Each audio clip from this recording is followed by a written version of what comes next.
I welcome you all for the 8th Creative Theory Colloquium 2021. The title for this year's colloquium was COVID-19 Pandemic, Grassroots Experiences and Democratic Responses. The colloquium was organized by Foundation for Creative Social Research.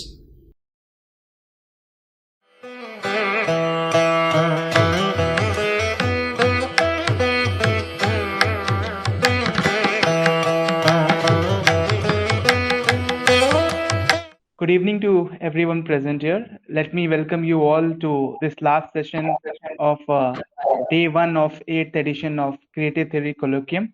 The topic for this particular discussion is COVID-19, Migration and Livelihood. The chair for this session will be Deepak Mishra, Professor of Economics at the Center for the Study of Regional Development, School of Social Sciences, Jawaharlal Nehru University, New Delhi. Speakers for this session will include Pushpendra Kumar, Professor and Chairperson of the Patna Center of Tata Institute of Social Sciences. And second speaker will be Joydeep Boruah, Professor and Director, School of Social Sciences, KKH State Open University in Guwahati, Assam. Our discussant for this session will be Avnindra Nath Thakur, Associate Professor at Jindal School of Government and Public Policy. The rapporteur for this session is Nivash. Now I would request the chair to take control and begin the session. Thank you very much. Good evening, everyone. Let me first thank Professor Thakur and others for having me here as part of this conversation.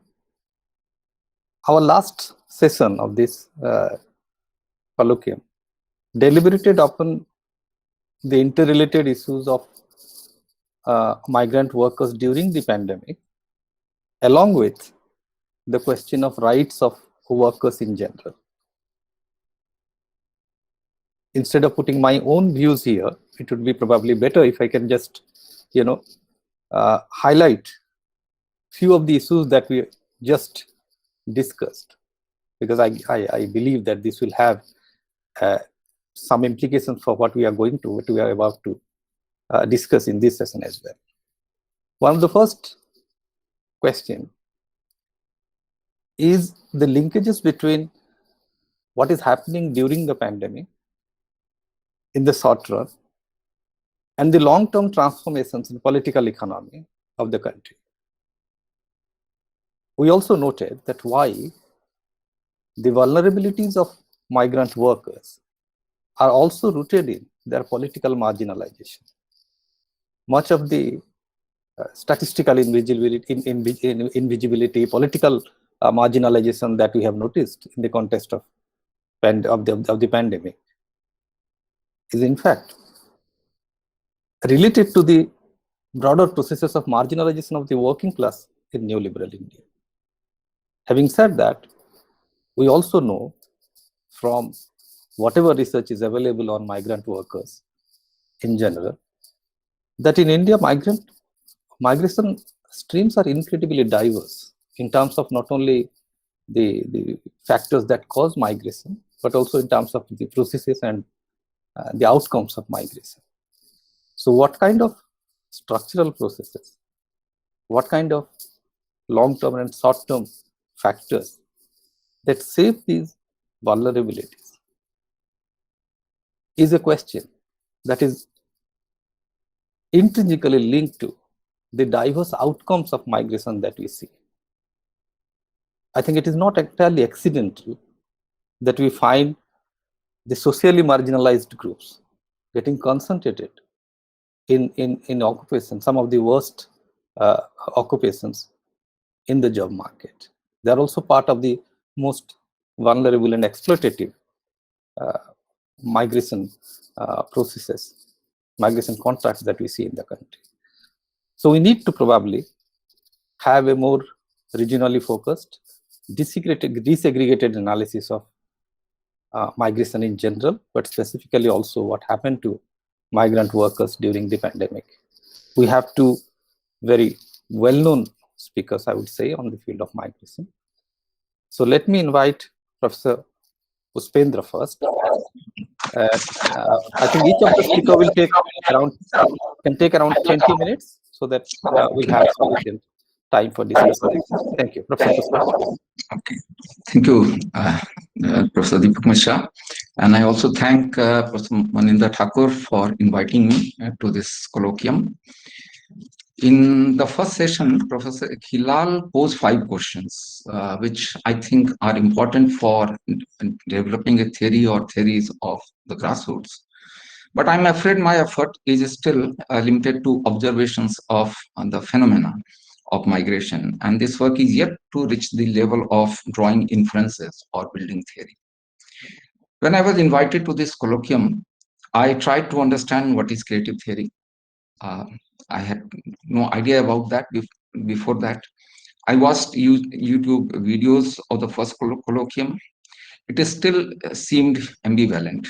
So I decided to focus on creativity of human action and the complexity of individual agency. Practically, that means I will try to narrate what people have been doing during the pandemic. And I will take you to a remote place in Bihar, to a rural place in Bihar. But before saying that, let me also say that I also face the same question which Kilal mentioned in the beginning. What is grassroots?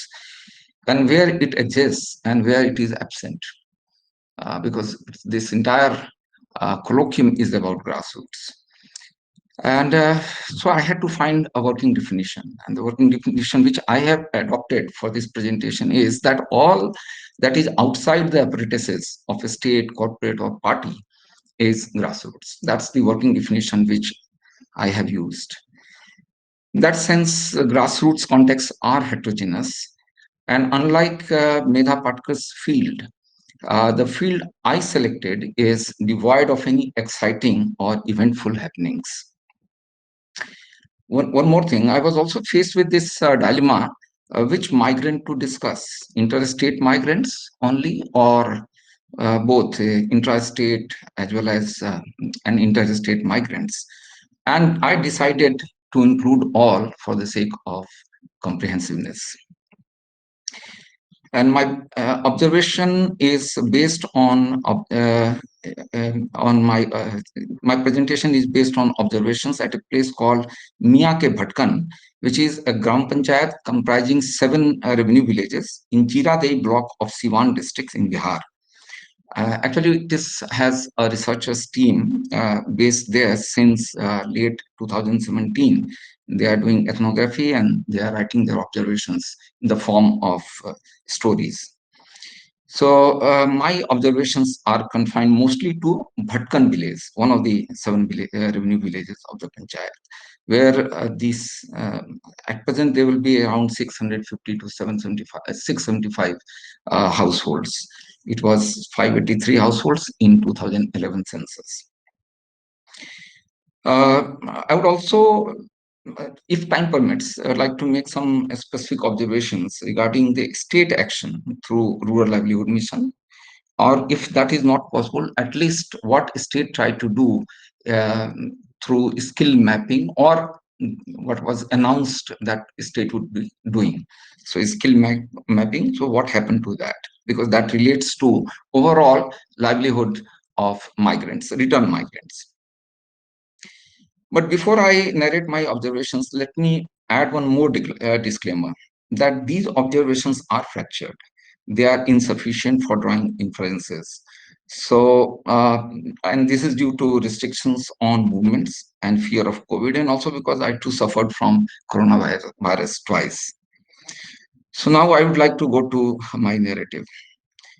First of all, I would like to discuss the in-migrants to the village. In this village, you will find both in-migrants as well as out-migrants. There are, in this village, particular village, Bhatkan, there is one brick kiln. And that brick kiln continued to work during the pandemic. Generally, workers come in the month of October and they continue up to say June. So when this pandemic happened, so they were already there in the village, and police didn't try to stop the brick kiln from working. And these migrants are from Kuch Bihar, Gumla, and Allahabad. And a few locals also work there. Mostly, these are erstwhile fishermen who work along with their donkeys. The donkeys now, instead of clothes, they carry bricks. And the village also receives migrants from Malda district who every year come to participate either in sowing and also harvesting of paddy crop, particularly in harvesting of paddy crop. That reduced drastically during the pandemic, first phase of pandemic, during the sowing period, and during harvesting they came, but this time the number was less. But in the sowing this year, it's back to almost normal. Now, and there is another group of say in migrants, but I'm going to talk about them little later, about the dancers who come from West Bengal. Now, hundreds of migrants returned during the first wave who belong to this village, and we conducted a small survey in September 2020 of 315 returned migrants. But I'm not going to burden you with data, so I'm just going to stick with my narratives. Initially, the migrants who returned just before wheat harvesting, the first batch of migrants who came before the lockdown. So there was wheat harvesting, so that gave job to many migrants who were willing to work. And but then the overall number of days for employment which is available to non-migrants, that reduced because there were more people willing to work. But in any case, in this village, the people use harvesters. Different types of harvesters which is run through using tractor, which is also small kind of say cutters, to combined harvesters. Generally, these harvesters don't work when the field is wet, but still labor is also employed, and even labor come from outside. So wheat harvesting wage rate is usually 1700 to 1800 per bigha, but during the first wave of pandemic, it reduced to 1300 to 1400 rupees per bigha. In the paddy sowing last year, the use of family labor increased. Even upper caste people who do self cultivation, they did work in their field. Of course, only their males worked. The sharecroppers, or those who are like caste tenants and workers, were not seen were seen accepting the terms and conditions of the landowners without usual hard bargain. Some incidences of begar or free labor were also seen. Women from poorer sections were seen starting work as maid servants, and this was, in many cases, this was part of the loan conditions. Some people, including migrants, borrowed money. Some sold ornaments, some sold their land, some sold trees and other assets. But most of the sellers generally do not accept selling land or ornaments. Those who have been migrating for a long time and are free from liabilities such as marriage of their children, they were not affected much. They had savings and they survived on that. And they waited for another opportunity to return to cities. Now, borrowings are reported more by those who are landless. For example, Ansaris. But within Ansaris, there is a Lakarhara group who are involved in woodcutting. Now, the new generation of the youth from Lakarhara Ansaris, they have started migrating out. This Lakarhara group, because there were many people who sold their trees, so they perhaps earn more than usually they do. There are two Gond families also. They are treated as tribes. I don't know why, because from our childhood we have seen they are not called Gond, they are called Gord. And they are involved in traditional say occupation which is called bhunja bhujna. It's like preparing puffed rice or roasting black gram or those kind of things, which are generally used as evening breakfast. And the place where they do using sand is called Gunsar. Now these gods are into, one family has become Lakarhara, another family is not involved in any of these, either the traditional occupation or this wood cutting, because one member of the family is working in Dubai and as an electrician. So he earns, we were told, 800 riyal per month. Now, in the village, the earlier Sikhs were landowners. They have mostly sold their land to Baniyas, and there are two types of Baniyas. There are Kanu and Teli, sold to Yadavs, Lohars, Kumhars, Chamars. Generally, Muslims do not engage in tenancy or sharecropping. They go to Gulf countries and African countries also. There considerable number of even Dalits are in African countries. And they have generally benefited from this international migration. So much so that Ravish Kumar say made 2 episodes actually, or reports on this area, migrant from this area, and perhaps he visited Bhatkan also. Okay, so and they also migrate to Pune and Pune, Bharuch, Udaipur to work as welders, masons, or they operate JCBs, and they are relatively well-to-do. Pune and Chennai are also places for learning skills and apprenticeship. The pandemic affected the fresh batch of youth who were planning to migrate. Many of them are still in the village.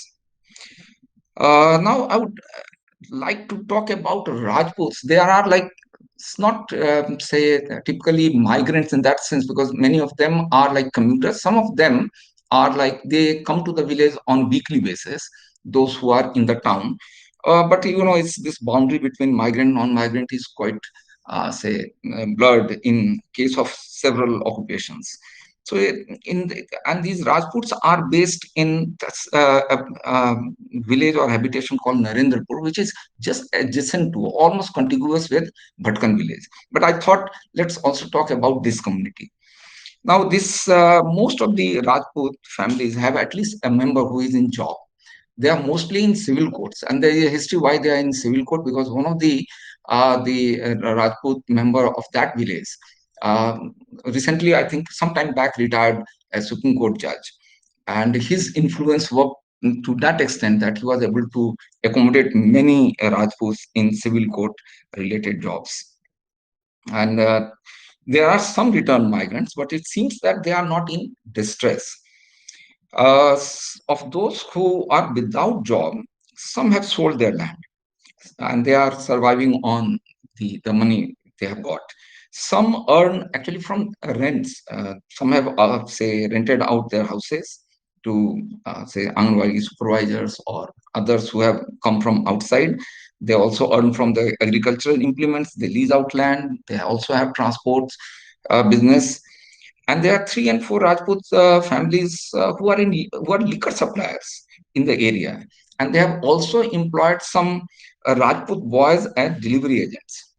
There are some Rajput girls who work as private tutors. I found one boy who used to live with his family in Tirupur, and somehow managed to return, and he's not able to go back.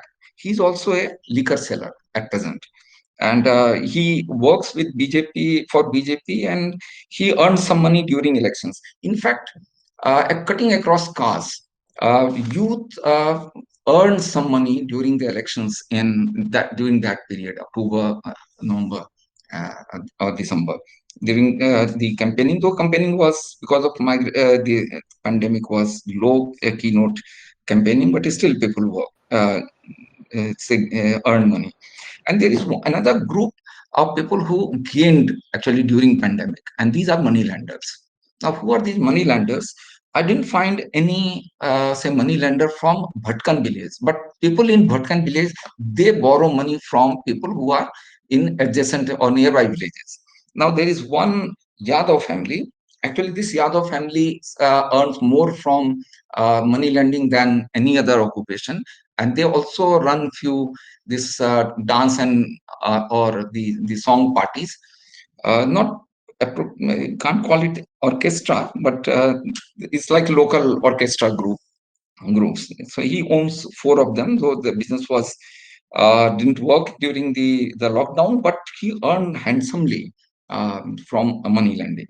There are Kayas families, a few Brahmins families, and also Rajput families. Particularly because the Narendrapur village is contiguous to Bhatkan, so generally people go to Rajput families. But there are also 2 Chamar families in another village very nearby. They are also money lenders. One is a Vikas Mitra, and another is a Jivika Didi. She is leader of the Jivika Gram Sangathan. There is a structure. Jivika is at the habitation level, and then 10 Jivika groups, they form a Gram Sangathan, and then there is cluster Sangathan. sorry, she is cluster man at cluster level. She is cluster head, and people were saying that she uses Jivika money actually for lending money to people on high interest. But we couldn't verify that claim. Now, who were the people who faced a crisis, an acute crisis during the pandemic? And as I said in the beginning, the families which I'm going to list here, it's very ambivalent whether they are migrants, depending on how you define migration, how much distance they cover during which period, depending on that. So I didn't differentiate. I just tried to list down who actually were in acute crisis during this period. Now, those who are in marriage business, they were affected the most. For example, tent dwellers. There are two, three families. There are announcer in orchestra. There are like Bhat families who uh, get business during marriage. 4, 5 Bhat families, 2, 3 tent wallahs. Then there are DJs. 2, 3 families are completely dependent on those DJs. There were also chai pakodi shops, mostly by Madhesia Kanu. Now, why this Kanu, which is a Baniya community called Madhesia, they said that actually their ancestors came from this Nepal Madhesia region, and they are called in this place Madhesia Kanus. In the first phase, the shops were mostly closed because police was enforcing this lockdown. But some of them earned by supplying food to the quarantine centers, and then chai pakodi supplying to individual homes continued during that period. Then there were also priests, those who were completely dependent on priesthood. They also suffered a lot. They are like private schools were closed, and there is one Chamar family and another I not remember exactly, but from I think EBC, extremely backward caste, those who have opened private schools taken huge loan. Now, and their business suffered a lot because the schools closed, and they were not in a position to organize online classes. Both they were not in had the capacity, and also the children who attend those schools, they didn't have any capacity. Now, the teachers employed in these private schools, they suffered a lot. I could list two teachers who belong to Pasi community, to Chamar community, and one Kanu teacher. These 5, and they were dependent generally on they do group tuition in the village, and or some home tuition clandestinely. They tried to run this. In many cases, parents didn't pay any money to them, so they were badly affected. There are also like those who had this pan gumti, or those who sell gaja, marijuana in those areas. There are kirtaniyas, those the devotional songs, those who do in astajam or many religious ceremonies, kirtaniyas. And I will just mention one kirtaniya here, because I think even it's a little digression, it's a very interesting case to understand the overall context of the village. So small grain traders and fruit sellers. So, but there is a one Kirtaniya, his name is Sukhanand Vyas. And the Vyas, he is from Yadav community, but this Vyas is used for those who are Kirtaniyas. So the person may be from any caste, is called Vyas. And his group includes, it's interesting, there are nuts in his group. There is also Brahmins and Muslims, those who sing devotional songs, Hindu devotional songs. And he has created songs, and he's also very, in a way, it's a kind of a diverse thing, and you can find several kind of, say, element depending on what you want to say about them. So at one level you find them very progressive and very secular, but you also find that he has created couplets, and he sings those couplets which are based on Manusmriti. For example, like he has songs to celebrate birth of a boy, and also songs to express sorrow or grief at the time of birth of a girl. So it's quite mixed. So and I would also like to just mention that these Yadavs have become very religious, and they are trying to assert their Hindu identity, though they vote for RJD. Now, I found that the Yadavs, they now claim, and this Kirtaniya is part of that, that they have started a Durga Puja Pandal just in front of the masjid of Bhatkan village. And then they have put a loud. They used to put loudspeaker in front of the masjid. So when there is azan, there is also bhajan happening from this side. And these are all interesting observations I found. Yeah. Sorry. Professor Pushpendra, can you please in 3-4 minutes? Okay. Yeah. Just I will conclude after this. So I will leave a few of these. For example, how the temples are run in the village. There is one Narayanpur temple who is the earlier Mahant was from Brahmin caste. Now there is a query community person who manages the temple, who is the Mahant, but he doesn't perform puja, and he runs a chai, samosa, pakodi, a mithai kind of a shop. Yes, I wanted to tell about these the dancers who have suffered a lot. They are in migrants. These dancers are from West Bengal. Now, there is a one Bhat family who actually manages their satta or their contract, and there are four girls. They live with their family, and there is no, from my own observation, no stigma attached to this profession. So but the three girls, they went back. One still remained there. They was really in bad shape. They agreed to work even for 500 to 600 rupees in harvesting, wheat harvesting per bigha, whereas others work for 13 to 1400 rupees in that rate. Did any return migrants got jobs outside agriculture? I found some worked in Manrega, but opportunities were limited. Mostly, the skilled migrants were not willing to participate in Manrega work. There was local contractors. They have their own, say, workers. Some of them employed a small number of, say, returned migrants in construction business who had something new to offer, some new design or something new skills. Now, what has also happened in the village during this time, we see some construction going on because people have some time. New shops have been opened. The shops, for example, Sona Chandi ki one shop, which is opened by a Chamar caste person. The work has started before the pandemic, but it has opened now. The cloth shop, medicine shop, murga shop. These are kind of things, new, say, livelihood opportunities some migrants have created. Then there is also some philanthropy to wealthy Muslims cutting across caste or religion.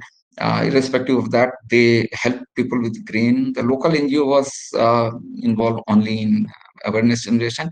And in terms of parties, only CPIM Liberation Group, they organized some dharnas for demanding this ration card.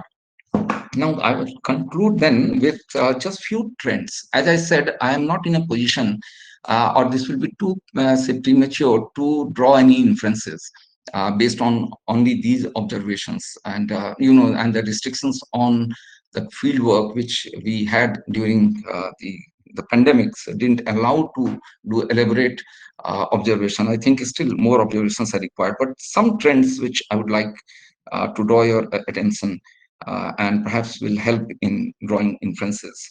You can clearly see the growing inroad of the products, commodities which were earlier produced in the village. For example, I'll give you one example is of, say, popcorns.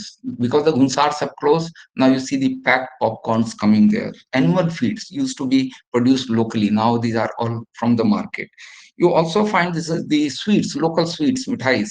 Now you will find in villages, these are all sourced from the town, and even in town you will find that most of the shops are not preparing themselves. They are sourcing it from a few places.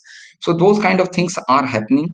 You will find that some local implement, hasul, silver, haswa, furniture, they still you will find are selling at hatiyas or during melas. But now in furniture, there's more ply and those which can be assembled. Those and in melas, they take just the order and then they later they supply. Chinese product, cheap products, those who sell it, local vendors, you will find say the great inroad of these cheap products, cold drinks, biscuits. I also find that One village has near Jiradev block in a village, a big shop has opened. This is Harek Mal for 99 rupees kind of Harek Mal 99 rupees mein. This kind of say, shop, which is now affecting many of the local shops. And lastly, there is in the vicinity there is a Jama Bazar, and in Jama Bazar, a divine public school. This school has opened, and this is a franchise of a chain of schools. I think it's in Gorakhpur, and this is owned by a Duniya, a person from Duniya caste, who also owns a private ITI. Now, and this has affected employment in nearby, say, 20-25 schools, and they also run skill courses for those who are 12th pass, so and do not get admission in the ITIs. So, to conclude, I would say that the migration, return migration, pandemic has impacted the village economy, livelihoods, and the both return migrants and those who were willing to or were planning to migrate, or those who are in migrants in very diverse ways. It needs to understand, to analyze more, or perhaps observe more to see clear patterns. But one thing is clear, that in terms of say the caste, you will find the diversity is the highest in terms of occupation, in terms of class mobility. So caste, while maybe playing very important role in terms of overall the identity, but the kind of say the class configuration which is now you see there, and within within caste, the kind of say diversity in terms of class, which I see more, I think that affects or influences migration pattern more in the village. Last point is about this the skill mapping thing. The government announced that they will be doing skill mapping. We got data of 18 lakh return migrants who registered with the government. I have personally seen and had access to that data of 18 lakh people. And but this skill mapping, initially they identified 15-20 sectors in which mostly people migrate, so they already have some skill. But then further, there is nothing happened on that further. Before this meeting, today's colloquium, I confirmed this with responsible people in the government and also Jivika program. And but then nothing happened, because the contractors, they had to also map the employers, the contractors, and matching then the skills with the contractors requirements. But it was not clear who will require. The contractors have already their own workers, and how much workers will be required, when the workers will be required.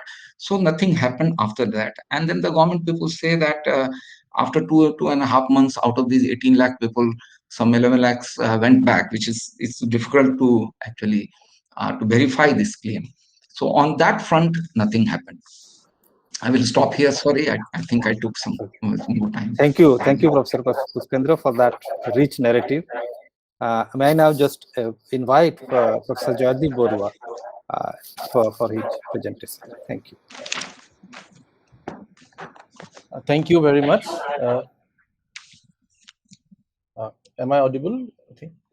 Yeah. Okay. Thank you very much for giving me an opportunity to speak and then also to share some of my thoughts on this issue. I will share a screen. I think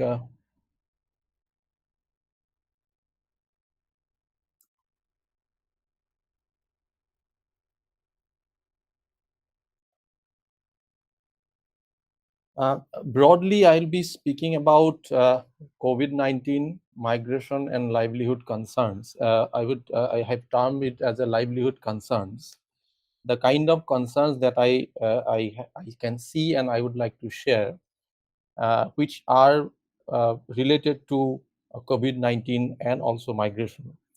And my presentation actually is a bit difficult in a sense, because we have two sessions, and in the earlier sessions, some of the very important and pertinent questions and issues have already been discussed at length, which I completely agree, and there are some important overlaps what I'm going to say.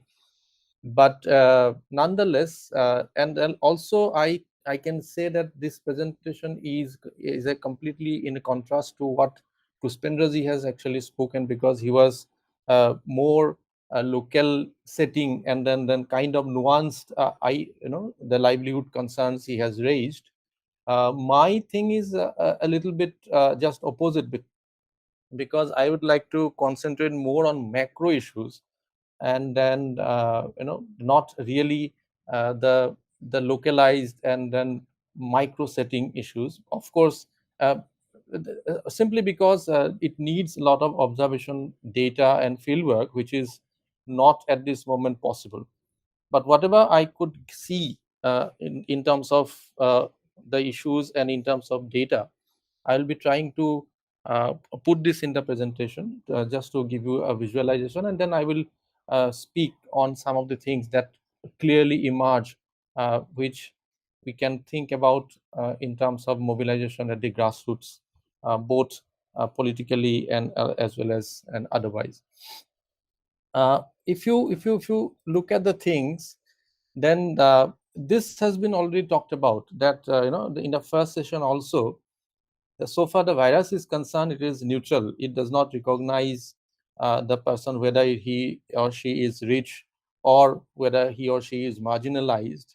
But society is not really neutral. It is deeply divided. It is deeply unequal. And then all these things were actually known, but the COVID-19 has presented these deep divides and deep fault lines before us in such a way that now we come to the terms with it, and then we really realize. I just like to put these two pictures before you, which really says the thing, that because if you look at these two pictures, one is the first one is the Bande Bharat is a mission by government of India to bring back those migrants who were abroad during the pandemic, and they have arranged special flights and all. And then other one is the Bharat Ke Bande, the people who were coming back from their places of work after the sudden lockdown. And I'll just try to explore why this deep divide exists and how does it relate to actually the migration that we see today, and the post pandemic, that how this thing will give a consequences in general at the macro level for the livelihood concern. So that's precisely is I'm going to talk about. I will try to explore this difference presented by these two pictures, and then I will try to relate it to the pandemic and migration, and then of course I will at the conclusion I will throw up some consequences of this kind of divide and then fallout of the pandemic. So that's precisely is my topic. And before that, as a prelude to it, I think it is important for us to realize the moment is that important, that when the pandemic hit us, by this I mean that when you have a economy growing in terms of ups and down, and then it can be there will be peak and there will be through, and there are phases of expansion, there are phases of contraction and recession. And then when any external shock hit somewhere, for instance, suppose if you are in the phase of expansion, and then you can have a hit in the pandemic, and then by the pandemic, and then also you can have hit in the recession, the impacts are going to be really different. And that is precisely the point where when Ravi Srivastava sir was talking about that that in the 2021 the India had witnessed a negative growth as a consequence of the pandemic by about 7%, whereas all the surrounding countries of India were registering at least minimum positive growth like 1%, 2%, 3%. So that is precisely is the moment that when the India was hit by the pandemic, it was already, since 2016-17, we were in a recession phase already. We are on a downslide. We are not in an expansionary phase. It was economy was seeing a depression in aggregate demand, it was contracting. GDP was not growing. Quarter to quarter basis, it was declining. And in 1920, it was actually 4%. And then we had the pandemic. So obviously, the contraction that was resulted by the pandemic and subsequent lockdown was supposed to be having a multiplier effect, giving an overall contraction which is much larger than it would have been the case otherwise when it was in an expansionary phase. So you have to keep that in mind, that the moment was really, really important. And then where we were on a downslide when pandemic hit us. So that's the first point as a prelude to what I'm going to speak in the next. And also the context is important, that, and this has been elaborately talked about by all my previous speakers in the other session as well, where it was highlighted that we were having a framework of neoliberal, the policy. And in this neoliberal policy, we had certain broad tendencies. You can, first point really talks about that we were already having a large reserve army of labor, which actually resulted in a very near zero growth in the general wage level in general in the country for quite some time. And contrary to that, we have a very large increase in the profit share of few corporates, resulting in huge inequality and resulting in a huge depression in general demand level in the country, which can be attributed to in the downslide starting from 16 onwards. So that's the first point. Next point, it really talks about that as a part of this whole accumulation process that was initiated by this neoliberal regime was largely through a process of dispossession, which can be related to a process of actually the informalization and casualization. If you actually extend the term of dispossession, it includes all these processes. And this was there, and that resulted in the share of wage as declining. And we have together privatization, reduced government role. So when pandemic hit us, government really cannot do anything because hardly they have anything to do, because most of the things are given to market forces. Now market forces cannot react because unless there is an incentive in terms of profit, the markets are not going to react. So, and then you don't have anything to do. So you are left with nobody actually. And that resulted in the whole kind of the fix that we have seen when the lockdown happened. Now, what we evidence is something which is very important to understand. Now, we can really see the immediate crisis. The huge exodus happened in the month of April, May. People who were working elsewhere coming, by all means to their homes because everything, halted. And then it was resulting in an unprecedented and unbelievable scene. It was something sort of a humanitarian crisis. So that's we all know. But my hunch is that this return migration that happened during the lockdown is a more visible and an immediate kind of a thing. But I suspect that probably we will have in subsequent phases a steady streams of return migration happening, and probably it would continue for a long time. What we immediately saw was actually those people who were in the lower end of the labor market, But now that economy is going to contract further, economy is not growing as it should have been. So therefore, now the middle and higher ed jobs will be, reduced, and we will have an impact on that. And then now those people who are in the middle and then upper end kind of jobs are going to see a contraction, and then there will be a lot of livelihood loss happening, and they would have to return to their homes and then places, and that is going to happen. So therefore, immediate is very obvious, and we could see, but I suspect that probably it is going to leave a very lasting and long-term kind of return migration, which will be in very small and but at the same time steady kind of streams of return. So that's the first point. Of course, the worst affected were workers and petty producers and all these things. And then my previous speaker has elaborately pointed out that how those the livelihoods, nuanced livelihood concerns were beginning to surface. However, in terms of government's policy, it tried to protect the big businesses, their interests, and we had labor reforms. It has been already talked about. And labor reform actually was trying to do something which is just opposite that what should have been done. So that's the kind of response. Inequality is further growing. Now, I would this is the last point which I would like to carry forward here in this presentation, that migration we see in the form of what we see today is actually a result of inequality produced by the neoliberal regime that was initiated the 1990s, early 90s onwards. And then this process of migration tried as can be seen as an equalization of those kind of unequal policy regime. And then now that this is going to be reversed, and therefore we can suspect that probably inequality is going to be worsened further.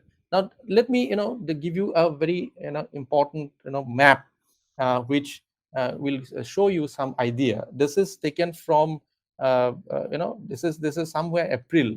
The government actually declared that there are COVID-19 hotspot districts, the early phases, and this is the period when this lockdown was imposed. Sudden lockdown was imposed. The people started coming back, and all these things. Now you look at the reds are the hotspot districts, and gradually the yellows are the lesser kind of affected districts, and the others are not affected. But nonetheless, that we had the nationwide lockdown rather than having a localized kind of lockdown, and that created really the problem. Now, if you look at this map again, then you will see a perfect match of the kind of things that was actually initiated through as a result of neoliberal policy. If you look at the BRGF districts, for instance, so backward region grant fund district launched during the mid 2000, and then greens are the BRGF district. That means these are the districts which are the lower in terms of development by government data, and the yellows are the non-BRGF district. You see that all greens are free from COVID-19 first phase infection, and the other districts, the yellow ones are the districts which are non-BRGF, which are supposed to be very developed, or at least relatively developed, and you have got the perfect match of the red there. And gradually, there's a complete kind of things that it actually exposed the kind of the regional disparity that we have, and which has something to do with the migration also. Now, if you try to see that with another map, what we have done, why there was a migration to those areas, because we have schemes like smart cities, 100 smart cities, and you look at the first phase to 20 smart cities. Now these 20 smart cities, you see the red dots, these are actually the places where you get the infections. So therefore, if you look at the data on the COVID-19 infection and map it according to the level of development, according to the level of government policies, then you will really see a match, which is surprising in some sense, that this whole COVID-19 crisis was has revealed the case that there was a huge inequality produced in terms of regional disparity. You have gone to the policy that you actually make certain pockets in the country where all the facilities are available, where all the employments are available, where all the livelihood options are available. So people have been lured to those places, and since 90 onwards there has been an increased outflow of people from those areas, of relatively deprived areas, to those places where we have better amenities and better facilities and better employment opportunities.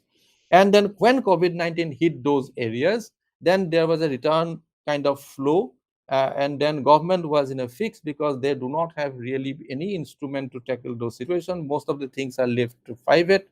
So now then you have the situation of those kinds depicted by these two pictures presented before, that you have the Vande Bharat mission and Bharat Ke Bande, and that precisely the Vande Bharat mission and the Bharat Ke Bande are synonymous with the idea of these kind of smart city kind of projects, which actually relies more on efficiency rather than equity. So that's the kind of explanation that one can actually try to give. And that is what I have said, that these pictures are telling the story depicted by these two the kind of graphs, I mean the maps. These are the And that is how I see it, that these two pictures are representative of the kind of things that we have in terms of the development and all these things. Now, and I tried to see the NSSO data for these things, and then you can see the net migration rate. Suppose people will come to some place and go out of some place, and the net result is important. You see that states with negative net migration, that means more people going out, and the states which are receiving more people, and then you see the pictures they're telling the story of this kind, that these are the states which are relatively not developed. You do not put money, public money, and you do not create any infrastructure, you do not create any employment opportunity, and so on and so forth. So therefore people were actually moving out of those places in terms of employment, in terms of facilities, in terms of amenities, to those places where these are located selectively. All right. So, and then you look at the I just use up remittances is important to understand. Four components are very important to understand. One is the consumption expenditure. The remittance helped in maintaining household consumption back home. It helped debt repayment. It helped in construction of houses and all. And the most importantly, it also created savings and investment kind of opportunities for those households as well. So these 1 and 4 are important in terms of in terms of the story that I was telling, that when the economy was already in depression, that the consumption expenditure support and investment support through remittance is extremely critical to understand. Now, we did a study for government of Assam during the May, and then we tried to estimate using the government. Actually, Assam government had a program called Assam Cares, through which these return migrants were registered, they were provided some money, and then we use those data and also other sources of data. Then we find some, I just give 3 figures to give you a clue what is happening actually. That estimated out migrants from Assam stand somewhere near 12 lakhs to 15 lakhs, and close to 80% send remittances. And the estimated average annual remittance comes close to around 64,000, a little over 5,000 per month. This is an average figure, of course. And then most importantly, 16.5% remittance is used for agricultural investment, which actually gives around 175 crore in investment in agriculture. And if you go to Upper Assam districts of some of the Upper Assam district, then you will find that this investment was in terms of in areas like small tea gardens and all these things. So then you see that most of the districts used the household used their remitted money for having this kind of agricultural investment, besides having investment in regular paddy cultivation. Now these are to be put in some in a perspective, these figures. And then we did another study which is called Work and Well-being in Rural Assam. That was last this year January. And then you see the cost of paddy production in the state per hectare in terms of 2007 and 2017. And you will see that labor cost, then the fertilizers, the insecticides, irrigation charges, and all these things. You just simply look at the total cost of paddy production has gone up during last 10 years by 211%. Now, if that kind of cost is happening, increase of cost is happening, and to support that, the remittance money had something to do with that. Around 15-16% investment was supporting that kind of cost. Now, all of a sudden, if there is an external shock happening, then you can see that it is not going to be a crisis of migration, but it is going to be create a crisis of livelihood in general. So that is the big worry and big concern that we should be we should be very careful about. So therefore, looking at all these things, I would like to conclude that it is, as I have said, that the migration post 1990 can be seen as both as a consequence and also as a consequence of the inequality that has been produced by neoliberal regime, but at the same time also an instrument of equalization of in some sense. Now that is not going to happen. Therefore, I suspect that inequality is going to increase. That is the first thing. Now, this inequality is going to result in a pervasive and palpable depression in economy in general and labor market in particular. So that is the most important point that we should understand. Now, this is going to create impending. We can actually see a possibility of impending acute livelihood crisis at the grassroots. So the policy options we talk about, that already this has been highlighted, that we need public spending, employment programs, and social security measures. These are the three things that we immediately need. Now, my question, actually, I would like to end here. My question that whether it is possible, whether it will be possible to have this kind of policy within the existing and political economic regime, or we will need a completely reverse kind of or alternative kind of policy paradigm. So that's the big question. And one idea that is has been debated as that we should actually talk about rights and all these things. And that is precisely is the point of having the alternative to neoliberal policy, because in the neoliberal policy, labors are considered as a factor of production. Now, when you have a factor of production and the things like ease of doing business and all these things are going, then obvious, the neoclassical rationality would demand that you have to minimize the cost. So anything that is given to labor as a factor of production will constitute cost, and therefore inertial tendency will be to reduce the anything that should be going to the labor, and that is precisely the essence of labor reform, which we saw in the form of 4 labor codes. Now, alternative would be the right, because laborers are also citizens, so they should also have demand of, they should also have a set of rights like the right to health, right to decent employment, compensation, and all these things. Then the emphasis should be to give more. So therefore, we have to actually contrast these two kind of perspective, the cost versus right perspective in proper spirit and proper it should be put in the more it should be debated more. And lastly, I would end by giving a sort of a message what is there for political mobilization at the grassroots. Now, one learning that is very important for political mobilization at the grassroots is that since it is going to be the pervasive, it is not going to be limited to only agricultural sector. For instance, suppose if there is a drop of investment in agricultural sector, then the agricultural sector will see a depression that will release labor to non-agricultural sector, which will again suppress the wages in the non-agricultural sector. So therefore, since it is going to be pervasive, so I think that political message is that there should be a broader alliance, that it should not be actually sectoral kind of mobilization, that you mobilize only the labor, you mobilize only the agriculture.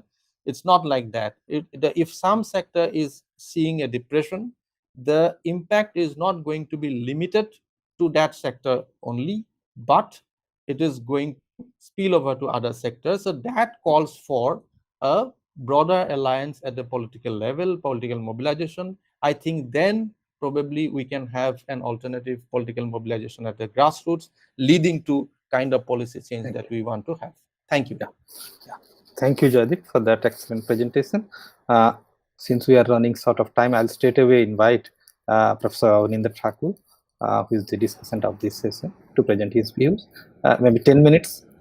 Yeah, thank you. Thank you. So actually, we had a fascinating 2 papers, and in a way it was complementary also, because one which was discussing about the village level micro perspective, and the other which was talking about a macro perspective and neoliberal reforms and so. So I think there is much to discuss, but I will wind it up in a few minutes. So, Professor Pushpendra highlighted a very important kind of the narrative is very important, and to large extent it's compatible with whatever is happening at the national level, because return migration and then leading to rising labor force participation, rising female participation in work, and then falling wage rate.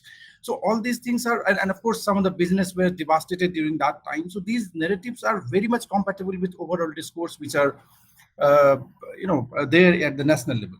So but what I particularly interested, and I had a question about his clarification about that while he was describing a different kind of caste structure, it seemed that different so for instance scheduled caste, where those some of the caste belonging to scheduled caste were buying land from the upper caste, so some kind of lands were moving away from of course I'm taking a just inference of few aspects. So lands were moving from the upper caste to some of the lower caste, one, and secondly, some of the scheduled caste communities were having a kind of, they were landlord also, they had a very active participation in the economy. So do you think that the caste is, the class questions were becoming more important than caste question there?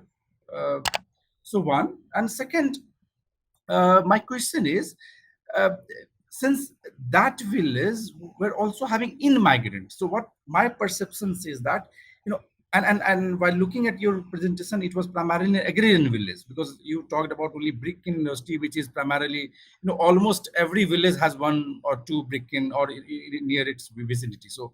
So given the decline in the labor requirement in agriculture sector, because most of the labor out migration villages are those which are primarily agrarian in nature. So being agrarian in nature, your sample village, how in-migrants are going, because why wheat, for instance, wheat, so other peoples are attracted there. So I don't understand why additional, why the labor market is so tight in that village, and there's no industry there, only brick industry, and people are in migration is also there, because most of the villages, most of the rural area in Bihar, they are sending out migrants primarily because the absorption in rural agriculture sector has very low, and it has been declining. Because if you look at the larger data, national level data, the first time now the agriculture sector is having negative employment elasticity. So primarily, if you compare for last 2 decades, 80s, the labor per hectare of land, requirement of labor per hectare of land was much higher. Now it's continuously decreasing. So what has been happening over the years, that the labor requirement in agriculture sector has been dismal, firstly. So basically it's a kind of expulsion of labors from the agriculture sector. So what in that village, what actually attracted laborers from its vicinity? Okay, so so that's a, yeah. So should I explain about the please both the comments to both the papers, so that we can. So okay, so I have not much time, but I have many queries and all, but probably I will have a discussion later individually. Secondly, Joydeep's paper is, of course, a wonderful paper, summarized neoliberal reforms and its implications like informalization, depression, dispossession, and of course, reduced social security and its impact on overall migration pattern. And one graph which actually showed cyclical movement, business cycle movement. I have slight need clarification, because what in my opinion, that recession was not in any sense a natural systemic, rather it was government induced, because first it was GST demonetization, then cut back in rural expenditure, and then later even in MNRG, because 1920 witnessed sharp reduction in MNRG funds. So primarily that downward, and in fact employment, because if you look at the employment condition, it was worst in last 3-4 decades.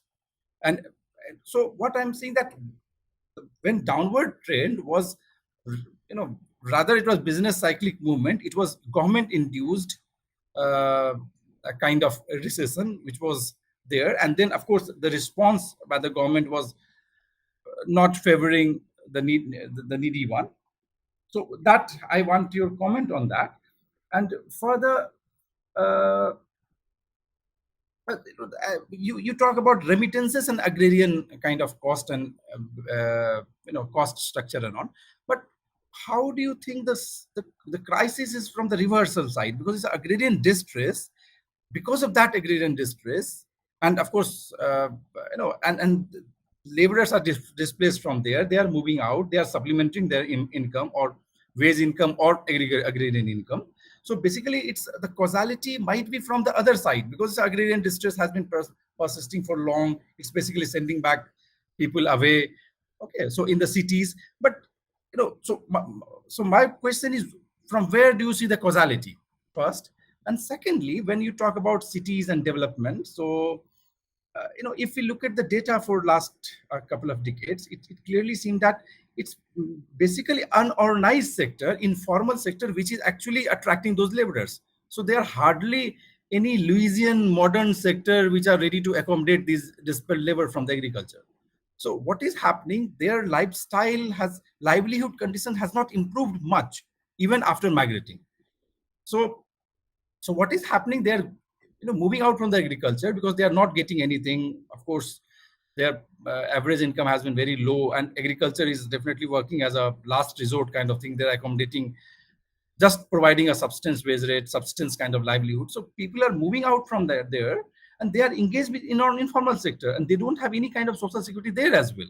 So this development paradigm is somehow, this gap between the development and then migration is not actually serving the proper purpose, which is usually stated in most of the new classical structure, literature, that okay, it's migration can be seen as a tool to bring about structural transformation in the economy from informal to formal one.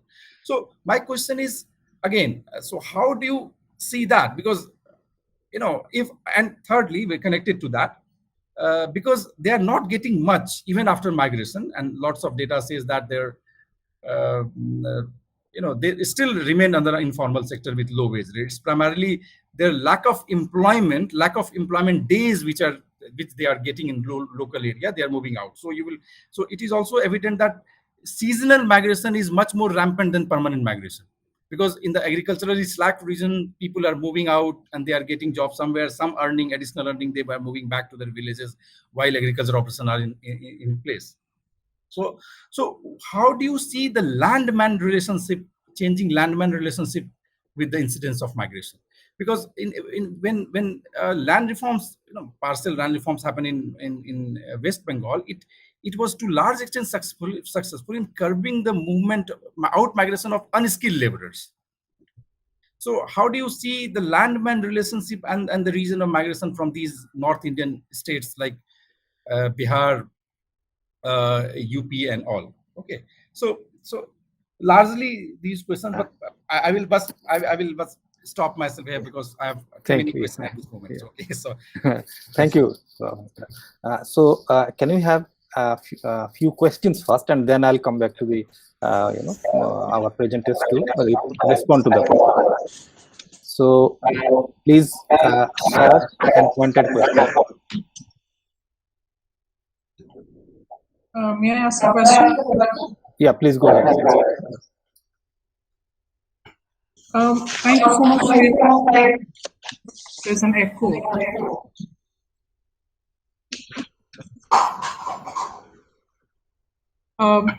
Thank you so much for the great presentation. I have few clarification in sense of certain terminologies that were used, and I was just trying to get a sense of, or maybe this paucity of time, but nonetheless get a kind of a reaction from the presenters. When you equate migration with inequality, there's a degree of involuntary and voluntary, and I understand we're talking about labor migration here mostly. So, in the sense, in the pandemic, it did get accentuated. But these are the same migrants who are also citizens. So how do you problematize categories which seem to be taken for granted and almost presume that they do not have any face or they do not have any rights? So I am having a kind of a difficulty and uneasiness in the manner in which certain terminologies have been used. And in a very sweeping manner, when you say migrants, how do you define, and what is it? So just to go back to the root of the problem, these are citizens who are devoid of, let's say, documents or do not have certain kind of documentation, which is leading to certain kind of dispossession, if I understand correctly. So given this scenario, these, there are certain kind of, problematic zone that they have entered. So I'm kind of curious, how would, let's say, Joydeep Boruah would, problematize it and see it only in the context of labor? What about women? What about gender? how would you categorize them? They are faceless. Do they just accompany the men? Because if you were to look at it, gender constitute a very important component in the construction section. So, how do you kind of conceptualize this aspect? And being a social scientist or maybe a political scientist by training, I'm having great difficulty to equate the terminologies that you kind of have, clubbed it all together. To Pushpendra ji, I'm curious because this is my problem also, so feel free to ignore it. When we collect narratives, there's a methodological issue that we also have to, grapple with. And I often wonder which narrative should I give preference to in order to highlight the question that I am engaging with in the research.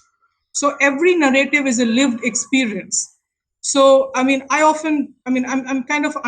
to get a sense of, if I choose one narrative and give preference over the other, is there certain kind of problematic or positionality question that I am ignoring? So again, as I said, these are my basic concerns. Feel free to ignore, but thank you so much. Thank you. Any other question, please? Please, Professor Nath. Yeah. May I? Please go ahead, Professor Nath. Thank you. I think another excellent session. I would say they were complementary, the micro and the macro. I have, I feel like extending Nasrin's questions, but I will not. My question to Joydeep first, because your conclusion was very powerful conclusion, labor as cost and labor as right. I think the question is even deeper. Who builds civilization? Because we at best ask a question, who adds value?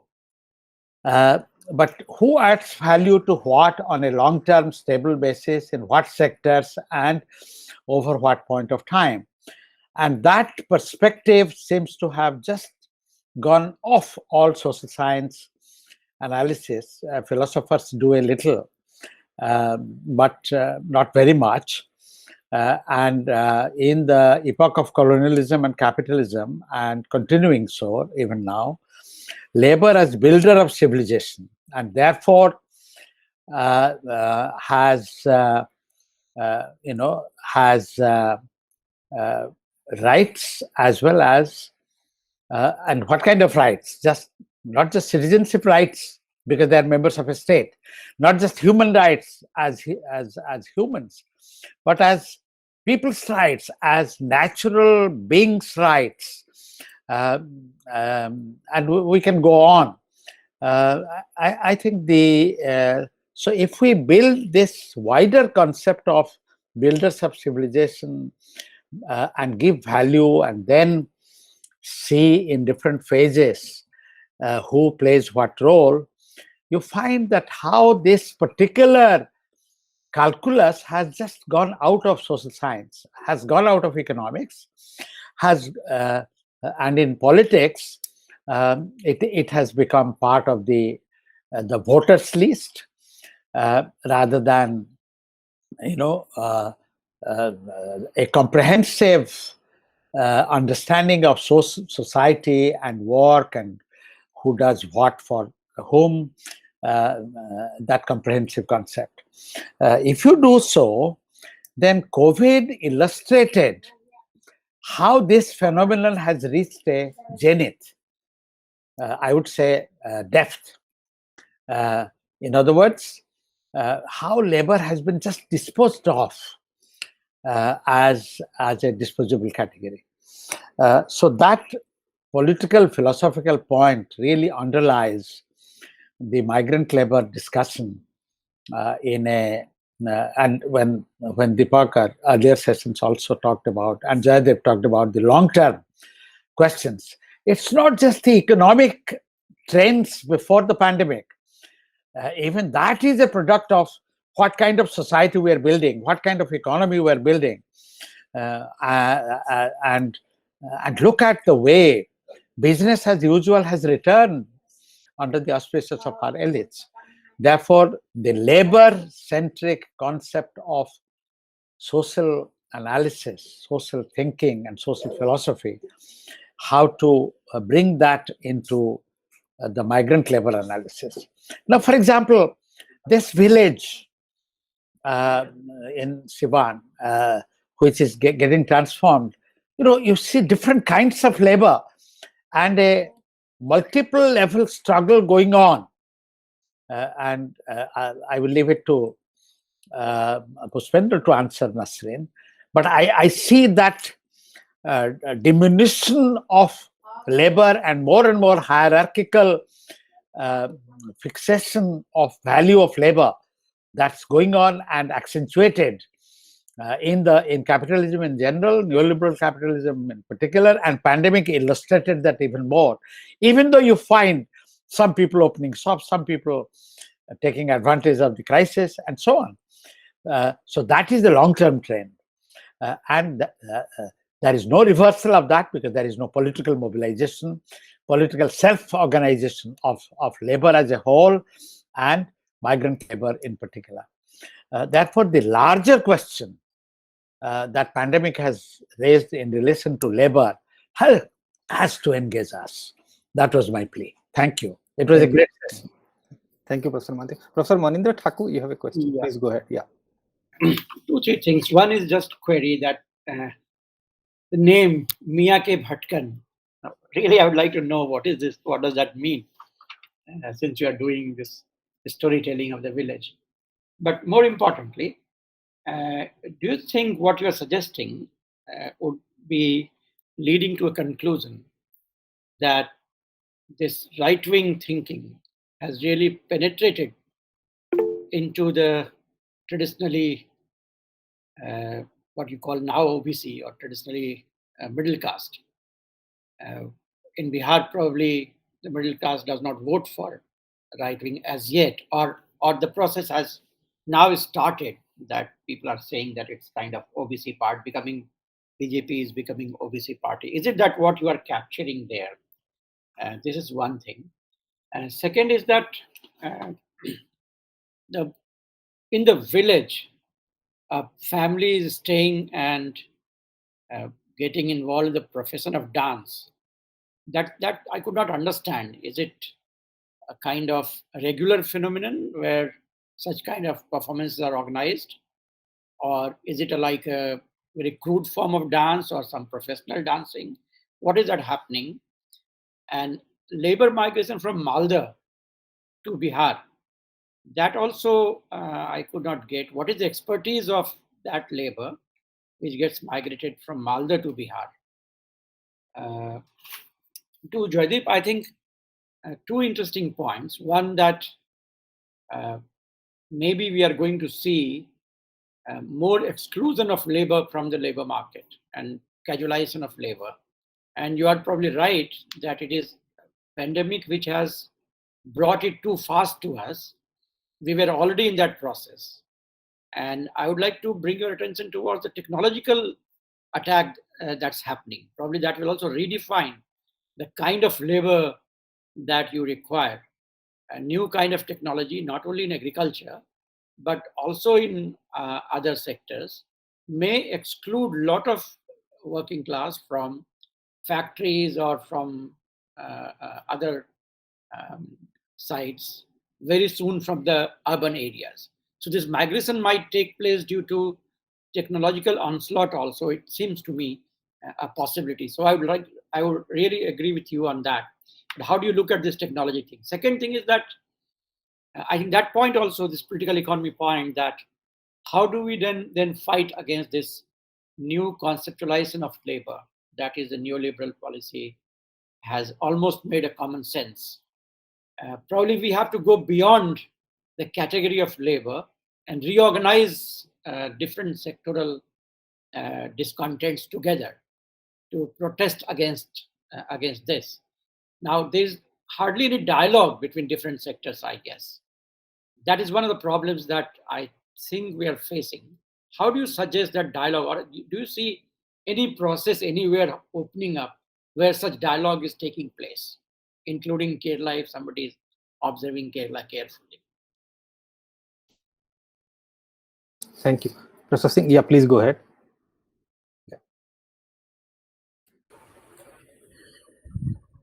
I think it was a wonderful session. It is rather.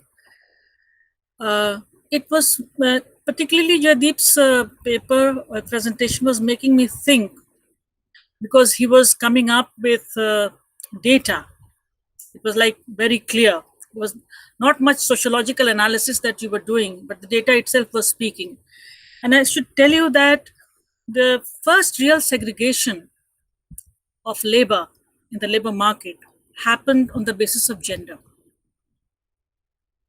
But nobody paid much attention to it.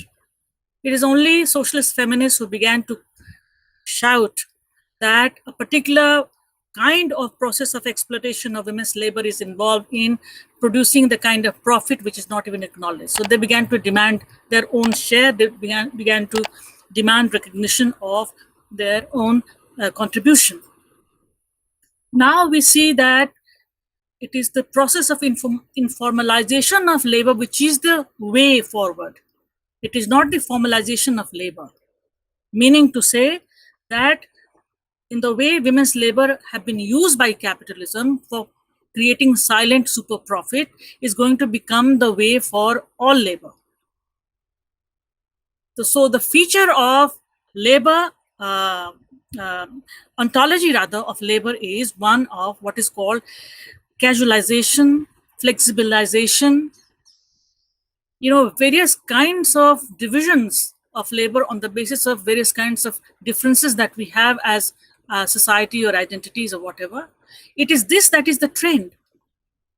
So as you mentioned, and also Pushpendra ji was very vividly talking about, you could see that the process, the technology is not only of creating super profit by way of efficiency, it is also by way of fragmenting human essences, which is the capacity to labor. And as Professor Mohanty was talking about, so what kind of civilization are we going to create? The prospect looks very dim to me. I think that as the invisible hand of labor, profit and capital, not of labor, the invisible hand is splitting human beings into pieces and sub-pieces and parts. It is this that we have to find. It's a kind of alienation of a newer kind. It's not the 19th century alienation that Marx talked about and 20th century alienation. I would say that we need to study Foucault a bit here to understand how we go on accepting the surveillance that capital imposes on us and our capacity to critically think about ourselves as value-producing agents.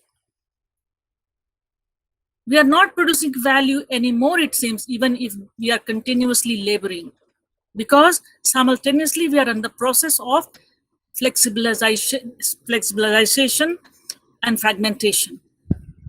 So I think the trend is of inequality. The societal inequality is something that is supported by capital. There seems to be no breathing space now. And pandemic, I think, in one way, I should say that we should be looking at pandemic as a boon, because it has shown us, as if it was a lightning, it's shown us the kind of ways which we were accepting. Death has intervened to show us the quality of life that we must lead, must have.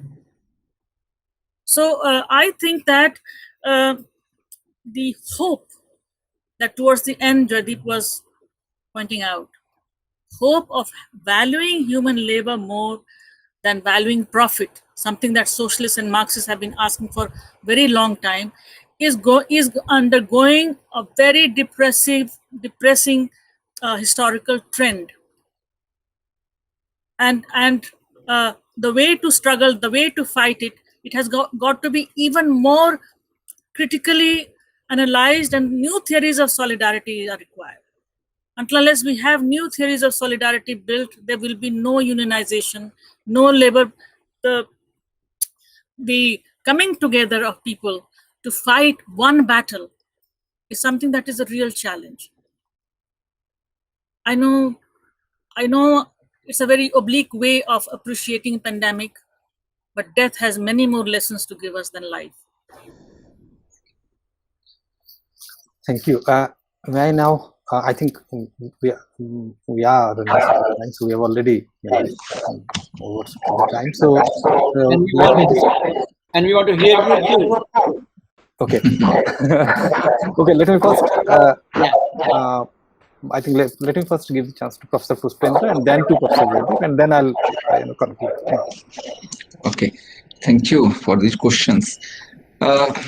There's a long list of questions, but we have limited time, so I would try to give very brief answers to them. Whether class is becoming more important than caste, I think I'm not at this stage in a position to draw this inference, but we are collecting stories. So we have hundreds of stories, so almost like 3 volumes of books which have been prepared, and maybe at certain stage, based on that, we will try to draw these inferences. But it seems that within caste, the heterogeneity is increasing. That's very clear or visible trend which we see. And in that sense, you can find that the old kind of equations may not, if you just go by the old formulations or old kind of, say, the understanding of village or caste or class, that may not apply. But so that heterogeneity has to be understood and further studied. And that's why in the beginning I said it's for me, for this session, what I thought was important was to understand what people are doing themselves, because looking at the title of the session, so then I thought focus on the human agency and the complexity there. Why migrants are coming to this village, and so they are, see, again at this stage I would say that there is a general kind of say the division in terms of states, that these are sending states, these are receiving states, the way we have categories about in migrants, out migrants.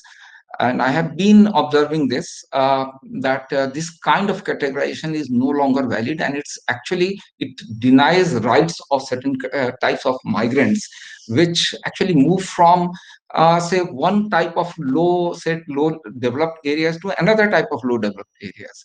And also a large number of workers who are moving, for example, all these truck drivers, the cleaners of the trucks, who are actually moving from place to place, what's happening to them. And also all the warehousing, where they are bringing workers from outside.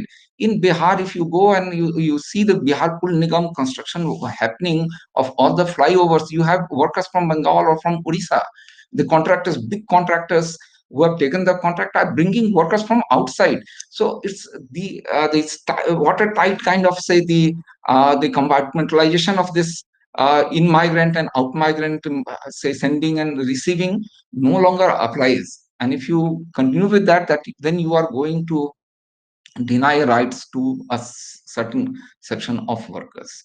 Now, as I said, this is happening. This is what I explained. This is happening, and this is happening. Perhaps there is less labor. There are more migration in Siwan, Chhapra, Gopalganj. They have long history of migration, and Anand Yang has written about that. So I think that's one of the reasons why there is also demand for labor, particularly during peak period, and labor from Malda is coming to filling that the gap. But beyond that, I can't say. But I see within caste a lot of conflicts. Local conflicts are, say, increasing. I also see there.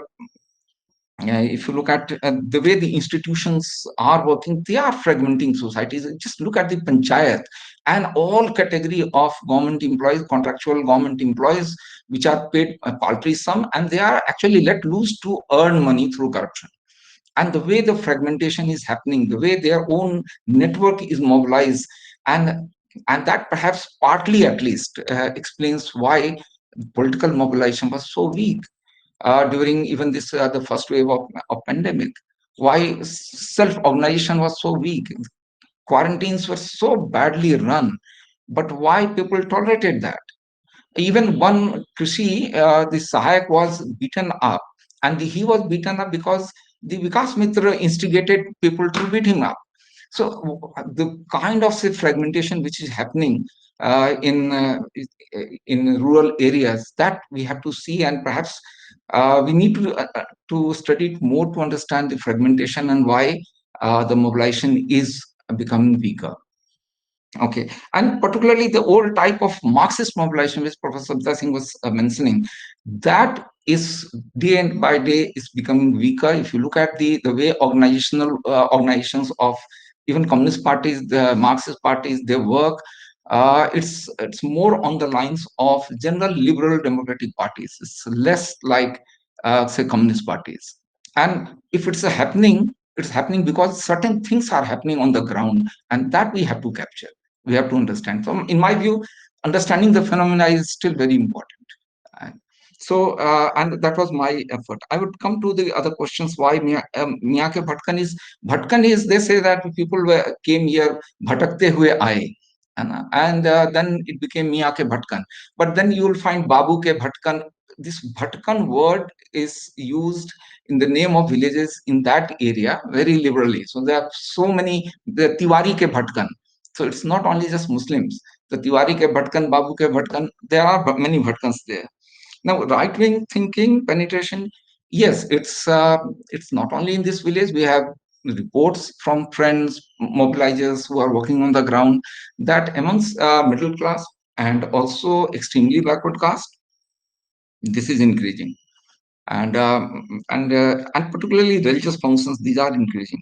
Now, these dancers, I think because you will find everywhere, and at least I can tell about the Bihar, that these having dancers, earlier this Londa ka Nach was the culture, okay, where the female dancer would not dance on the stage during marriage. So it is male, so and called Londa.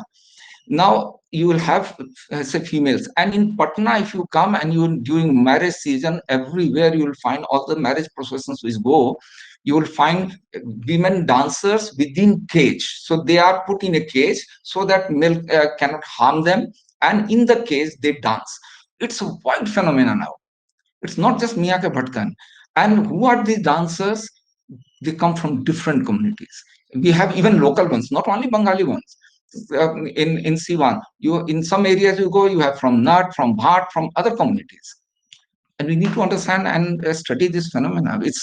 And this, because there is demand and there is high demand and high payment, so you have supply from now coming from West Bengal, and that's the case with why these harvest people come from Malda, because there is labor shortage, and it's like the Bihari labor who go to Punjab for harvesting. Similar pattern. These people come, they work from 4 o'clock in the from the morning till late evening. All the employers now prefer, and actually when they come, they do not necessarily go to the employer which they had gone last time. The negotiations start happening at the railway station, because they work for 12, 13 hours, 15 hours. And all employers now prefer. They have started using harvesters, but still these kind of workers are welcome. And this is happening. And the wages, if you compare with Punjab, still is low in Siwan. But perhaps these people do not have, I don't know why they don't go to Punjab, but now they are coming here and filling this gap. This is, I find that in many cases, the many political parties, sometimes they work as NGOs. So people use certain parties for vote and for mobilization. See, this area is where you have Sahabuddin for a long time as MP. It's the same area. It's the same area where Chandrasekhar was killed, where CPI also has, CPI-ML has 2 MLAs. Okay, it's the same area, and there's a lot of struggle. But then people will say, and I have, like when we interacted with people, they say, ये वाला नेता जो है अमरनाथ कुशवाहा इस आंदोलन के लिए बढ़िया है, लेकिन ये पानी वाला काम जो है नहर का, इसके लिए ठीक नहीं, उससे नहीं होगा. For that you have other people, other contractors, जो ब्लॉक में जो अपना पैठ रखता है, those who can manage blocks. And this kind of say the understanding which community has, even in poor people you go, ये काम उनसे होगा, ये काम इनसे नहीं होगा. Now, Nasreen's question is, Nasreen, it's basically depends. It's always a choice. Your preference, your selection, which say narrative to give priority to.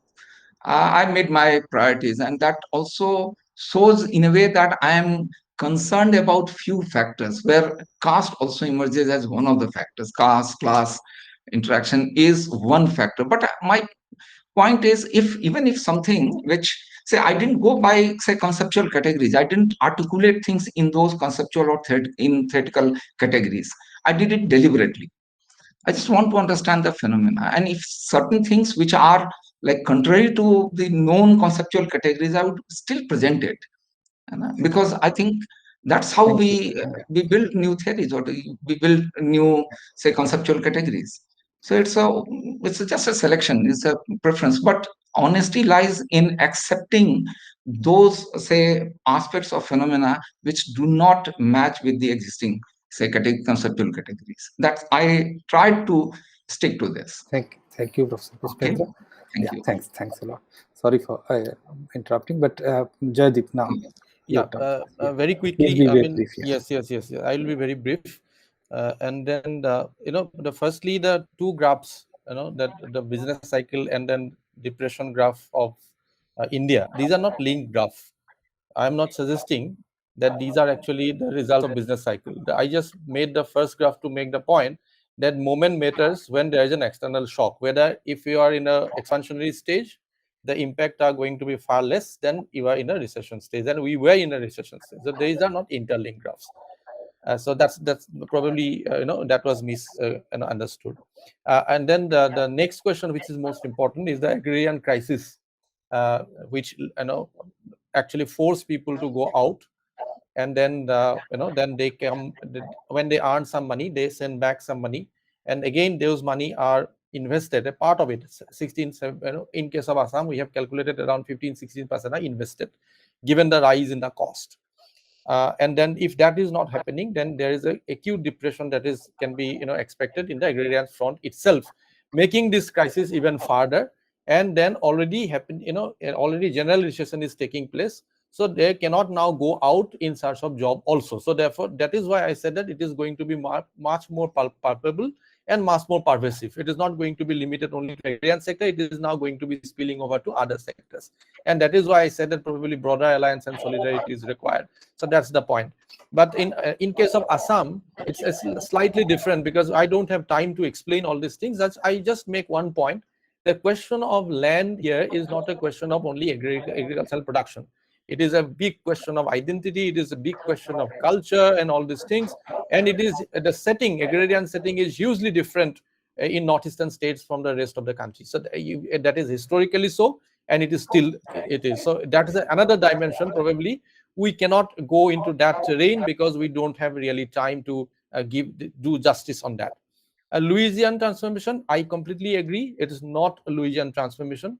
It is neither the Polanist type of great transformation either. It is actually a perverse kind of transformation where you cannot expect that you will be earning more by migrating. It is you are earning less by migrating.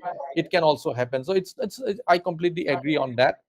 The Nasreen's question was regarding the problematizing the category of migrant. I think I have full sympathy on that. That there are layers of it, and then there are several nuances of it. But I just wanted to make a point, very broad macro point, taking the migrant labor as a general category. And that does not mean that I ignore the internal layers and internal nuances. It is still there, and if you put in those, it becomes more complex and more problematic. So but that does not change the main argument that I was trying to pursue. The Mohanty sir's point, and also the Professor Singh's point, I completely agree on that. We probably need a new kind of theorization of looking at the issue of labor in general and the migrant labor in particular, within the broad ideas of rights and all these things. But I'm not in a position to go into that, because that will require a lot more analysis of data, a lot more analysis of looking at the other aspects. So, but in general, I am totally in agreement on that. And then, and that is probably I hinted that now it is time that probably broader solidarity and broader alliance is required, and that cannot be, on the basis of the already known kind of ideas and theories. Probably it will require a newer kind of ideas and theories to make that happen. And then lastly, the Manindraji's the query, the exclusion, and I'm completely in agreement on that. And technology, I completely agree that it is going to be one instrument through which this exclusion is going to take place, and that is there. And I completely suspect that. And then the other one, then lastly, last one, kind of final, comment or observation is that this whole idea of marginalization has an inherent element of invisibility, that when you have put a margin outside anything of the margin, it is completely invisible. Now there are two ways of making this visible, that either you disposes those people who are lying outside the margin and put them within the margin forcibly. That is one way of doing it. Or you extend the idea of margin itself so that they become part of the dominant, or visible part. I think the second way will be the most important thing to do: extend the ideas of margin, making the invisible visible, and taking them on board and looking for more inclusive kind of politics. I think that is what is the required at the grassroots, and that is what also required at the greater political mobilization at the grassroots. I end with that. Thank you very much. Thank you. I think all of us will agree that this was one excellent session in terms of the rich ideas that it has generated. I will not take much of your time. Just I will highlight two questions that comes to my mind listening to this rich discussion and the presentations before that. The first one is, of course, what we are witnessing, probably all these different manifestations of the rural society, different manifestations of the same process in the rural society, was thought of as a process of capitalism making increasing inroads to agriculture, and the processes of differentiation that it was supposed to generate. Now, I'm fully aware of the diversities that exist in rural countryside, and we cannot probably club everything together. But in a macro sense, in the final analysis, we are probably seeing a process of disintegration of the rural economies and gradual incorporation of these economies into circuits of capitalism through two processes: a continuing primitive accumulation. If you look at the significant role of state power in dispositions, significant role of violence of different forms in dispositions of different kind, whether by the state or other agencies, and b, the way the resources are getting alienated from people, various kinds of resources. So that's the first process. But also the process of normal functioning of capitalism is also creating diverse kinds of differentiation, one manifestation of which is the rural areas agriculture pushing out labor. However, there are unresolved theoretical questions there. I'll not go into the details. How do we, how do you draw, where do we draw the boundary in particular between primitive accumulation in an ongoing sense as a feature of capitalism and the normal capitalist expansion that leads to differentiation. The second question is, Pushpendra is right in pointing out that why micro realities probably do not neatly fit into our macro understanding of the caste-class relations. But even if we take into account those diversities, it is very clear that these non-market institutional forms, identities are not going away. These are being rearticulated, reused in the labor market to create specific structures of exclusion, adverse incorporation, and discrimination.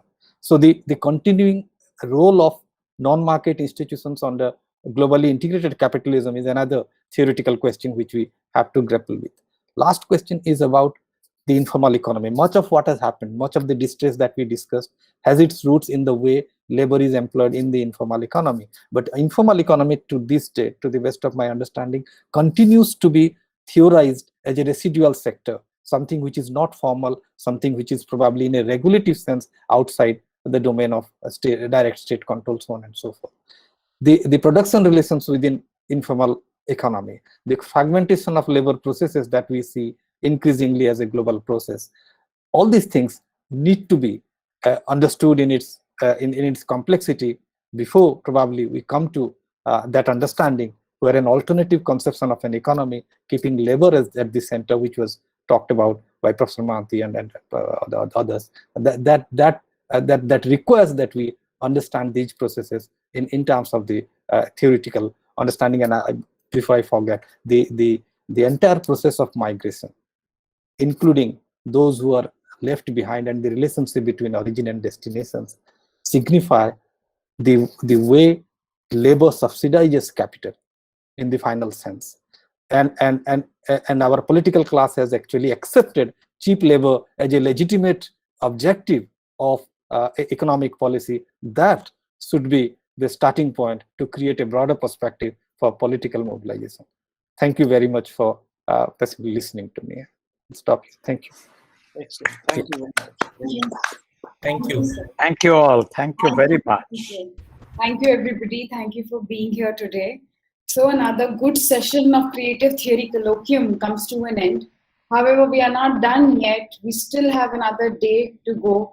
There will be more intellectual insights. There will be more brainstorming sessions, good discussions, rich discussions from the field, from academia and intelligentsia, some young minds, some senior people again joining us tomorrow. So thank you today for everybody who was a part here. I thank the teachers first of all, the participants, the chair, the rapporteurs, Survesh who moderated the sessions, and lastly the lovely audience who stayed with us very loyally and in a very engaged manner. And we are very thankful that we were able to deliver. We were able to bring forth this kind of a colloquium in such times. So thank you so much, everybody who was a part. Sorry, I just forgot to thank the camera team, Shahinoor. Thank you so much for providing all the kind of technical help that you are providing from your end. Thank you. Thank you, everybody. Thank you for watching the video. Do like and share our video. For more seminars and talk, please subscribe to our channel. If you have any questions, comment on the video and don't forget to press the bell icon for future updates.